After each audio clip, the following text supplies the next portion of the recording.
Friends, welcome back to another video from RPM agri knowledge. आज हम एक question paper solve करने वाले हैं जो कि बीएससी जी 5th सेमेस्टर में आपके छत्रपति साहू जी महाराज कानपुर यूनिवर्सिटी में जो पेपर हो रहे हैं, तो उसमें ऑब्जेक्टिव टाइप के ऑप्शनल टाइप के क्वेश्चंस आ रहे हैं, क्वेश्चन पेपर्स आ रहे हैं। तो इसमें आपका प्लांट पैथोलॉजी में सब्जेक्ट है disease of field and horticultural crops and there management.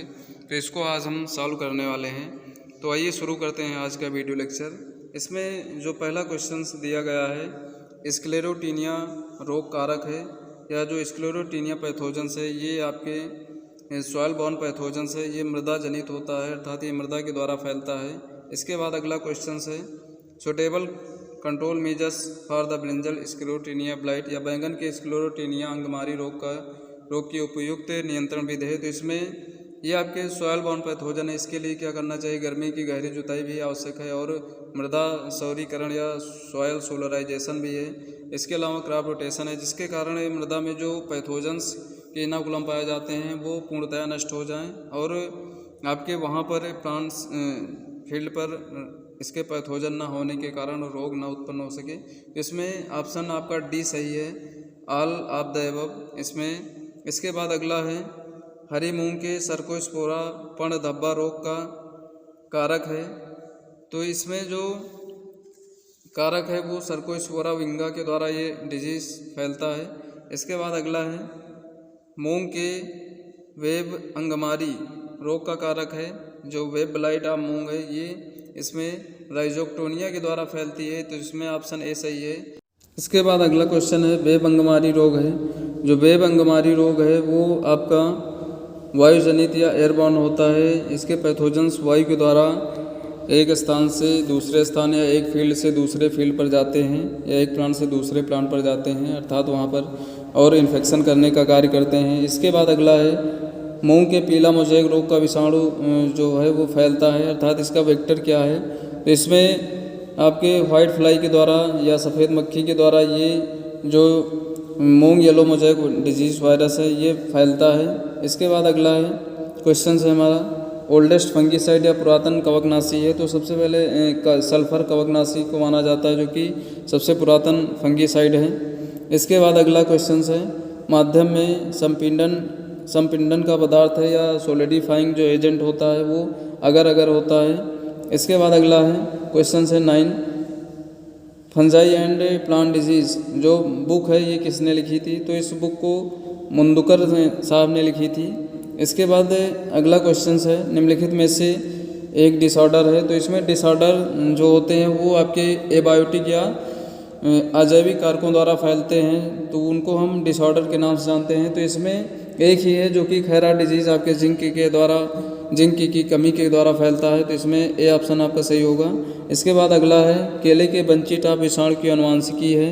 तो जो केले में बंची टॉप डिजीज़ है ये आपके डीएनए इसमें डीएनए पाया जाता है। इसके बाद अगला क्वेश्चन है हमारा Woodhead famine inquiry commission is related to जो वुड हेड फेमिन जांच आयोग का संबंध ब्राउन स्पॉट से। जब बंगाल में महामारी आई थी, धान का जो भूरा धब्बा रोग लगा था, तो वहाँ पर इस कमेटी का गठन किया गया था। इसके बाद अगला है boat are eye shaped spot are form in. तो ये आपके ब्लास्ट डिजीज़ में नाव या आँख के आकार के धब्बे बनते हैं। इसके बाद अगला क्वेश्चन है हमारा हॉट एयर ओवन में किस प्रकार की वस्तुओं को निर्जीवीकरण करते हैं। तो इसमें जो ग्लासवेयर या कांच के बर्तन हैं इनको यहाँ पर हम निर्जमीकरण या स्टरलाइजेशन के लिए यूज़ करते हैं। तो इसमें आपका ऑप्शन सी सही होगा। इसके बाद अगला है बोर्डेक्स मिश्रण की खोज किस रोग के नियंत्रण के लिए हुई थी। तो ये शुरुआत में मिलार्डर ने इसको अंगूर के मृद रोमिल आस्था रोग के लिए इसको खोजा था। इसके बाद अगला क्वेश्चन है हमारा 16 नंबर, जो कि धान झोंका रोग को प्राय कहते हैं। जो ब्लास्ट डिजीज है इसको पुअरमैन डिजीज़ के नाम से जानते हैं। इसके बाद अगला क्वेश्चन है कृषक फेज संबंधित है। जो कृषक फेज है ये आपके BLB या bacterial leaf blight of rice से संबंधित है। इसके बाद अगला क्वेश्चन है अरहर के उकठा रोग को प्रबंध करने की अच्छी विधि है। तो अरहर के जो उकठा रोग होता है ये इनके पैथोजन्स आपके मृदा में भी पाए जाते हैं। तो यहाँ पर हम गर्मी की गहरी जुताई कर देते हैं, जिसके कारण पैथोजन इनके नष्ट हो जाते हैं। इसके अलावा हम क्रॉप रोटेशन को फॉलो करते हैं और वहाँ पर प्रतिरोधी किस्में उगाते हैं। तो इसमें आपका ऑप्शन डी सही होगा। इसके बाद अगला है पीला सिरा मोज़ेक रोग का प्रसारण होता है, जो येलो वाइन मोज़ेक डिजीज़ है, जो कि भिंडी में लगता है। इसका ट्रांसमिशन आपके सफ़ेद मक्खी द्वारा या वाइट फ्लाई के द्वारा किया जाता है। इसके बाद अगला क्वेश्चन है बाजरे का बाल हरित रोग का कारण है। जो बाजरे में बाल हरित रोग होता है वो स्क्लेरोस्पोरा ग्रेमिनिकोला के द्वारा लगता है। इसके बाद अगला है क्लेवीसेप्स फ्यूजीफार्मिस का जो काजल ऑर्गेनिज्म होता है वो किस प्रकार का डिजीज़ ये काज करता है। तो ये बाजरे में अर्गट डिजीज़ या अर्गट ऑफ बाजरा या बाजरे का अर्गट डिजीज़ काज करता है। इसमें आपका ऑप्शन ए सही है। इसके बाद अगला क्वेश्चन है ग्रीन ईयर डिजीज़ जो ग्रीन ईयर डिजीज़ है वो एक लोकल डिजीज़ है। इसके बाद अगला है green ear disease is also known as, जो बाल हरित रोग है इसको हम किस अन्य नाम से जानते हैं। तो ये मृद रोमिल अवस्था या डाउनी मिल्ड्यू के नाम से भी इसको जानते हैं, क्योंकि इसके जो शुरुआती लक्षण है वो पत्तियों पर दिखाई पड़ते हैं। इसके बाद अगला है मूंगफली के पर्ण धब्बा रोग की सबसे हानिकारक स्पीसीज है। इसमें जो आपकी सर्कोस्पोरा अराजिकोला स्पीसीज है ये सबसे अधिक लीफ ब्लाइट यहाँ पर लीफ स्पॉट डिजीज़ काज करती है आपके ग्राउंडनट में। इसके बाद अगला क्वेश्चन है सिकटोका जो डिजीज़ है वो किससे संबंधित है। तो ये आपके केले में ये रोग लगता है सिकाटोका का। इसके बाद अगला है भारत में केले के बंची टॉप रोग का विषाणु आया था। तो ये जो भारत में बनाना बंची टॉप वायरस है ये श्रीलंका से भारत में आया था, इंट्रोड्यूस हुआ था, प्रवेश किया था। इसके बाद अगला है अरहर में जो बंधता मोज़ेक विषाणु है ये फैलता है। ये pigeon pea sterility mosaic virus is spread, जो ये यहाँ पर डिजीज़ है वो माइट के द्वारा, इरियोफाइड माइट्स होते हैं, इसके द्वारा ये फैलता है। इसके बाद अगला है झोंका रोग का कारक है। जो झोंका रोग का कारक होता है ये मैग्नेपार्थी होता है यहाँ पर। इसके बाद अगला है ऑप्शन आपका मैग्नेपार्थी यहाँ पर सही होगा। इसके बाद अगला है खैरा रोग को सर्वप्रथम किसने प्रतिवेदित किया था। तो इसको वाई.एल. नेने ने इसको सबसे पहले यहाँ पर इसको रिपोर्ट किया था। इसके बाद अगला है ज्वार के दीर्घकंड रोग का कारक है। जो ज्वार का दीर्घकंड या लॉन्ग स्मट ऑफ ज्वार ये आपके टोलिपोस्पोरियम के द्वारा फैलता है। इसमें आपका ऑप्शन डी सही होगा। इसके बाद अगला है पपीते के पर्णकर्ल विषाणु का प्रसारण होता है। तो ये आपके वाइट फ्लाई के द्वारा या सफ़ेद मक्खी के द्वारा इसका प्रसारण किया जाता है। इसके बाद अगला है व्हिच निम्नलिखित में से कौन सा रोगजनक अमरूद में उकठा का कारण होता है। तो ये उकठा रोग जो अमरूद में फ्यूजेरियम ऑक्सीस्पोरियम सीडी के द्वारा लगता है। इसमें ऑप्शन ए सही होगा। इसके बाद अगला है पपीते के फ्रूट रॉट का कारक है। तो पपीते के जो फ्रूट रॉट का कारक है वो पीथियम एफेनिडर्मेटम है, इसके द्वारा ये फ्रूट रॉट लगता है। इसके बाद अगला है ग्लियोस्पोरियम सीडी, ये जो पैथोजन्स है वो कौन सा डिजीज़ काज करता है। तो ये अमरूद में एंथ्रेक्नोज डिजीज़ काज करता है। इसके बाद अगला है बंची टॉप विषाणु फैलता है। तो जो बंची टॉप विषाणु है ये माहू या एफिड्स के द्वारा फैलता है। इसके बाद अगला क्वेश्चन है टमाटर के अगेती झुलसा रोग का कारण है। तो जो टमाटर में अगेती झुलसा लगता है वो अल्टरनेरिया के द्वारा लगता है। तो इसमें ऑप्शन बी सही है। इसके बाद अगला है नींबू आकार की पाइपलेट सहित बीजाणुधानी बनती है। जो लेमन शेप्ड पाइपलेट स्पोरेंजिया है वो फाइटोप्थोरा में देखने को मिलती है। तो इसमें ऑप्शन ए सही है। इसके बाद अगला क्वेश्चन है सन केंद्रिक घेरा एक प्रकार का लक्षण है। तो ये आपके अर्ली ब्लाइट जो टमाटर का अगेती झुलसा है उसमें इस प्रकार के लक्षण दिखाई पड़ते हैं। इसके बाद अगला क्वेश्चन है महान बंगाल महामारी वर्ष में आई थी। तो जो ग्रेट बंगाल फेमीन है ये 1943 में आई थी, जो कि धान में जो भूरा पर्ण धब्बा रोग लगता है इसके कारण ये डिजीज़ फैला था। अगला क्वेश्चन हमारा धान के टुंगरू रोग का कारक है। तो इसमें दो प्रकार के वायरस डिजीज़ काज करते हैं। एक है राइस-टुंगरो स्फेरिकल वायरस और दूसरा है राइस-टुंगरो बैसिलस वायरस। इसमें जो बोथ ए और बी, ये ऑप्शन आपका सही होगा, इसमें सी ऑप्शन। इसके बाद अगला है धान के टुंगरू रोग का प्रसारण होता है, तो इसमें इसका जो ट्रांसमिशन होता है वो नेफोटेटिक्स वायरेंसेस के द्वारा किया जाता है। इसमें ए ऑप्शन आपका सही होगा। इसके बाद अगला है अदरक के सॉफ्ट रॉट रोग का कारण है, तो अदरक में जो सॉफ्ट रॉट होता है वो पीथियम के द्वारा लगता है, तो इसमें आपका ऑप्शन ए सही होगा। इसके बाद अगला है घुइयाँ के फाइटोप्थोरा झुलसा का प्रभावी नियंत्रण है।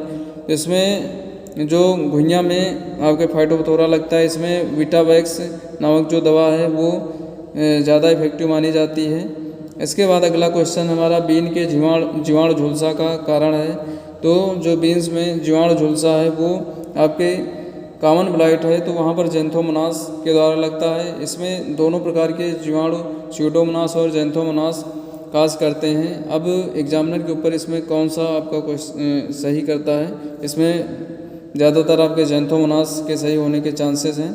इसके बाद अगला है अरहर के फाइटोप्थोरा झुलसा का प्रबंध होता है, तो इसमें आपके ऑप्शन ए है रिडोमिल का छिड़काव, दूसरा है ट्राइकोडर्मा अस्पेरेलम का छिड़काव जो यहाँ पर बायो एजेंट के रूप में। इसके अलावा ICP 8863 वैरायटी को उगाना, तो इसमें ये रेसिस्टेंट वैरायटी है, तो यहाँ पर आपके तीनों ऑप्शन सही होंगे, तो यहाँ पर उपर्युक्त सभी आपके ये डी ऑप्शन सही माना जाएगा। इसके बाद अगला है निम्नलिखित में से कौन रोगों के जैविक प्रबंधन में उपयोग नहीं होता है। इसमें ट्राइकोडर्मा हर्जियनम का भी उपयोग बायो कंट्रोल एजेंट में के रूप में होता है। इसके बाद स्यूडोमोनास फ्लोरेसेंस, ये भी आपका बैक्टीरियल एंटागोनिस्ट विरोधी होता है। इसके अलावा एग्रोबैक्टीरियम रेडियोबैक्टर, ये भी बैक्टीरियल एंटागोनिस्ट होता है। तो यहाँ पर इसके बाद स्क्लेरोसियम रोल्फसाई, तो ये आपका डिजीज़ काज करता है, तो यहाँ पर डी ऑप्शन इसमें सही होगा। इसके बाद अगला है निम्नलिखित में से कौन सा कवकनाशी झोंका रोग के लिए प्रभावी है। तो इसमें जो झोंका रोग का के लिए प्रभावी है, इसमें हिनोसान का भी प्रयोग किया जाता है, काइटाजीन भी इसमें प्रभावी है और ब्लास्टिडीन। तो इसमें तीनों प्रकार की दवाओं का फंगीसाइड के रूप में प्रयोग करते हैं, तो इसमें आपके उपर्युक्त सभी all of the above, D option आपका सही होगा। इसके बाद अगला है धान के आभासी कंड को आभासी कंड क्यों कहते हैं, तो इसमें ऑप्शन है दानों में रोग कारक, जो इसमें क्या होता है कि दानों में ही जो स्मट डिजीज है वो काज किया जाता है, प्रभावित करता है। इसके बाद दूसरा है यह सत्य कंड कवक नहीं है, तो ये भी आपका ऑप्शन सही है, क्योंकि ये जो स्मट डिजीज़ होते हैं इसके पैथोजन बेस्टियोमाइकोटिना के हैं, जबकि ये आपका एस्कोमाइकोटिना का फंगस है, तो इसमें ये भी पॉइंट आपका सही होगा, ये आपका ट्रू जो स्मट है वो नहीं है। इसके बाद अगला है रोग फूल आने के बाद दिखाई पड़ता है, तो जो यहाँ पर रोग है वो दानों पर दिखाई पड़ता है, तो ये बाद में ही दानों के ऊपर दिखाई पड़ता है। तो इसमें आपके ऑप्शन तीनों सही, तो इसमें डी आपका ऑप्शन उपर्युक्त सभी वाला सही माना जाएगा। इसके बाद अगला है तंबाकू मोज़ेक विषाणु में समाविष्ट होता है, इसमें जो तंबाकू विषाणु में आपका RNA पाया जाता है, TMB या टोबैको मोज़ेक वायरस में RNA होता है। इसके बाद अगला है निम्नलिखित में से कौन वैज्ञानिक TMB से संबंधित नहीं है। इसमें TMB से संबंधित स्मिथ साहब नहीं है, तो इनको नहीं माना जाता। बाकी मेयर, वेंजेरिक और यानुस्की तीनों इसमें TMB से संबंधित हैं, तो इसमें ऑप्शन डी आपका सही होगा। इसके बाद पादप विषाणु विज्ञान का जनक कहा जाता है, तो इवानोस्की को फादर ऑफ प्लांट वायरोलॉजी के नाम से जानते हैं। इसके बाद अगला है बैंगन के छोटी पत्ती रोग का कारक है जो लिटिल लीफ ऑफ ब्रिंजल, ये इसमें फाइटोप्लाज्मा के द्वारा लगता है। इसके बाद अगला है प्लांट डिजीज, जो पुस्तक है किसके द्वारा लिखी गई, तो ये RS सिंह द्वारा लिखी गई पुस्तक है। इसके बाद इसमें अगला है धान के भूरा धब्बा रोग का कारक है, तो इसमें ये जो ब्राउन स्पॉट राइस है ये हेलमिंथोस्पोरियम के द्वारा लगता है। इसके अलावा डिक्सलेरा के द्वारा भी लगता है और ये आपका कॉक्लियोबोलस के द्वारा भी लगता है, तो इसमें ऑल ऑफ द अबव, इसमें डी ऑप्शन आपका सही होगा। इसके बाद अगला है अस्ट्रेलेग्नोइडिया वायरेंस रोग कारक है, तो ये आपके फॉल्स स्मट ऑफ राइस का कारक है, जो कि ये कोनेडियल स्टेज इसकी होती है।